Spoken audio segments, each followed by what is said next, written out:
Breaking news! Naku po, malaking problema ito. Inday Sara, makukulong na nga ba? Ito ay pagkatapos i-anunsyo ng National Bureau of Investigation na natapos na daw nilang imbestigahan di umano ang mga death threat ni BP Sara kay Pangulong Bongbong Marcos. Inatasan ng NBI ang National Prosecution Service na reviewin at beripikahin ang mga findings. Matatanda ang sinabi ni Duterte sa isang online briefing na may kinausap siya para ipapatay sina PBBM First Lady Lisa Araneta Marcos at House Speaker Martin Romualdez kung may mangyayari man sa kanya. Kasunod nito, nilinaw din ni BP na maliciously taken out of context ang kanyang mga pahayag. 2 beses pinadalhan ng subpina ang bise para magpaliwanag sa NBI. Sa kabila ng mga pinadala sa kanya, hindi humarap ang bise. Sa gitna ng isinasagawang investigasyon, binansagan din ng gobyerno si BP Sara bilang self-confessed mastermind sa umano'y pagtatangkang ipapatay si Pangulong Bongbong Marcos, First Lady Lisa Marcos at House Speaker Martin Romualdez. Yes, we were informed already that the NBI had finished its investigation. But there's a need to further evaluate it, and we are sending prosecutors over to look at the evidence and evaluate the evidence that is in the custody of the National Bureau of Investigation. Depending on the outcome, we will be able to make a recommendation whether to have it considered filed already before the department and or to return it to the NBI if there's a need to build up the case further and to add to the evidence that they have. But this is subject to evaluation. The NBI and the DOJ are working closely together, our prosecutors, to ascertain the evidence that is on hand. Sa ngayon, may 4 na impeachment complaints at disbarment case bilang abogado ang naihain na kay BP Sara Duterte matapos itong masangkot sa maling paggamit ng confidential funds at ang kanyang mga maanghang na pahayag patungkol kay PBBM First Lady Lisa at House Speaker Martin Romualdez. Samantala, sa iba namang balita, nangako ang Pilipinas, Amerika at Japan ngayong araw na patuloy na magtutulungan para pahusayin at palalimin ang trilateral na ugnayan, partikular sa mga larangan ng pagtutulungang pang-ekonomiya, maritime at teknolohiya. Lumahok sina Pangulong Bongbong Marcos, Pangulong Biden at dating punong ministro ng Japan na si Fumio Kishida sa isang trilateral summit sa Washington DC noong April 11, 2024. Kung saan muling pinagtibay nila ang kanilang mga pangako sa isang mapayapa, ligtas at maunlad na Indo-Pacific na ginagabayan ng mga pagpapahalaga ng demokrasya,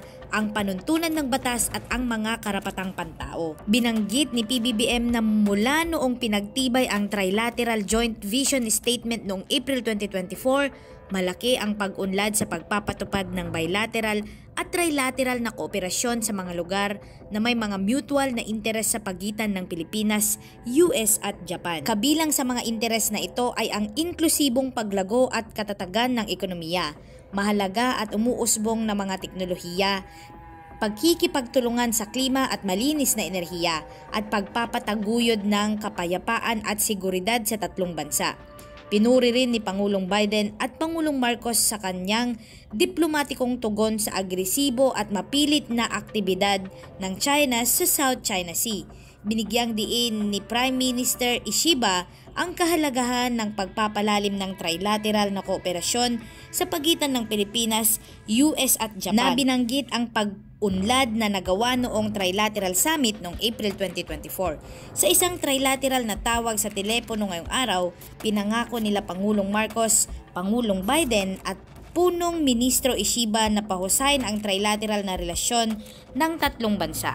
At ito pa mga kababayan, dahil ngayong araw din na ito, inatasan ni PBBM ang Department of Agriculture na tiyakin ang mabilis na paghahatid ng lahat ng anyo ng suporta sa mga magsasaka upang maiwasan ang anumang mga puwang sa panahon ng pagtatanim.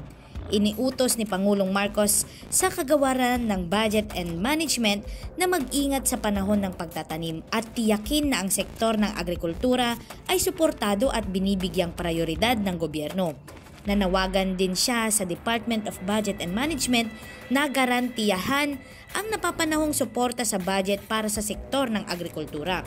Sa presentasyon nito, binigyang diin ng Department of Agriculture na sapat na tulong sa mga pataba, dekalidad na binhi at teknolohiya. Makakamit ang mga magsasaka ang mas mataas na ani at mapakinabangan ang produktibidad sa iba't ibang ecosystem. Sinabi ng DA na pinipigilan ng sapat na suporta ang mga pagkaantala sa pamamahagi ng binhi at pataba na nagpapahintulot sa mga magsasaka na magtanim sa oras at ma-optimize ang potensyal na ani. Araw at isang maligayang bagong taon sa ating lahat. Sana naman ay naging masaya, mapayapa, at makabuluhan ang inyong mga pagdiriwang itong bakasyon. Tuwing bagong taon ay hindi nawawala ang usaping New Year's Resolution. Bagong taon, bagong panimula, bagong ako, bagong pag-asa, at idagdag na rin natin bagong Pilipino. Dahil sa inyong pagpapabuti at pagpapahusay ng sarili sa anumang bagay, maliit man o malaki, lahat po yan ay nakakatulong sa pagpapaganda ng bansa natin. Ano-ano ba ang mga katangian at asal ng isang bagong Pilipino na sana ay kasama sa ating New Year's Resolution? Simpleng-simple lamang yan. Ang bagong Pilipino ay disiplinado. Disiplinado sa sarili, disiplinado sa sariling tahanan, disiplinado sa lansangan. Health and fitness goals sa pagkain, paghawak ng pera, pag-iipon, disiplina sa oras ng mga gadget, disiplina sa pagmamarites at sa pananalita, disiplina sa lansangan, pagdadrive, pagtatapon ng basura, pagiging pasaway sa kalye. Tanungin natin ang sarili, saan bagay pa tayo pwedeng maging mas disiplinado. Ang New Year's resolution ko na para maging mas disiplinado, mas aalagaan ko ang aking kalusugan. Dahil sa dami ng aking ginagawa, bawal talaga magkasakit, bawal talaga na hindi makapasok, bawal talaga na hindi maganda at maliwanag ang inyong pag-iisip.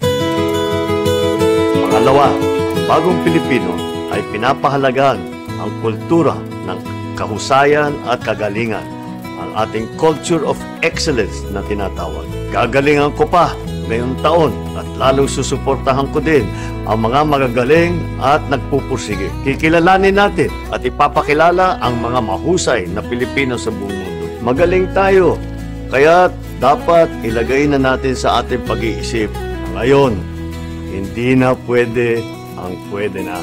Yan ang pag-iisip ng mahusay na bagong Pilipino. Kung may bagong teknolohiya, hindi tayo intimidated. Bukas ang isipan natin, matuto, para makasabay tayo sa buong mundo.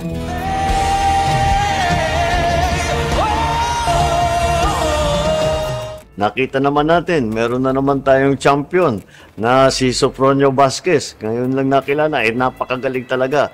Dapat yan ang mga hinahanap natin na mga magagaling at mahuhusay na bagong Pilipino.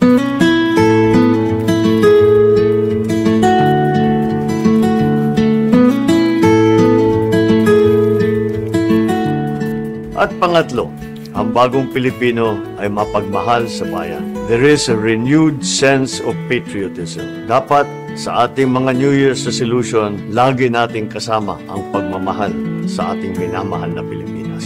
What are the many ways that we can show to express our patriotism?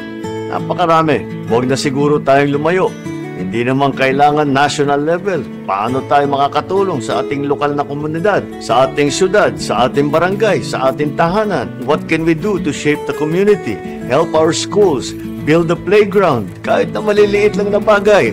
Yung mga maliliit na bagay, napakalaking bagay yan pag pinagsama-sama mo lahat ng Pilipino na pare-pareho ang asal tungkol dyan sa ating pagmamahal sa Pilipinas. Ang pagmamahal sa bayan ay pwede rin ipakita sa mga ginagampanan nating tungkulin, paghusayan ang trabaho. Mas malalim ang kahulugan ng disiplina at pagiging mahusay kung ito ay nakaangkla sa pagmamahal sa Pilipinas. Kasabay ng lahat ng mga proyekto at programa ng pamahalaan, ay kailangan natin ang kooperasyon ng bawat mamamayan. Mga bagong pag-iisip at pag-uugali na dapat ay taglay ng Pilipino humaharap sa mga makabagong hamon ng panahon. Ang bagong Pilipino ay disiplinado, mahusay, at higit sa lahat, mapagmahal sa bayan, mapagmahal sa kapwa Pilipino. Ito sana ang mga katangiang isa sa buhay natin ngayong bagong taon. Dahil walang bagong Pilipinas kung walang bagong Pilipino.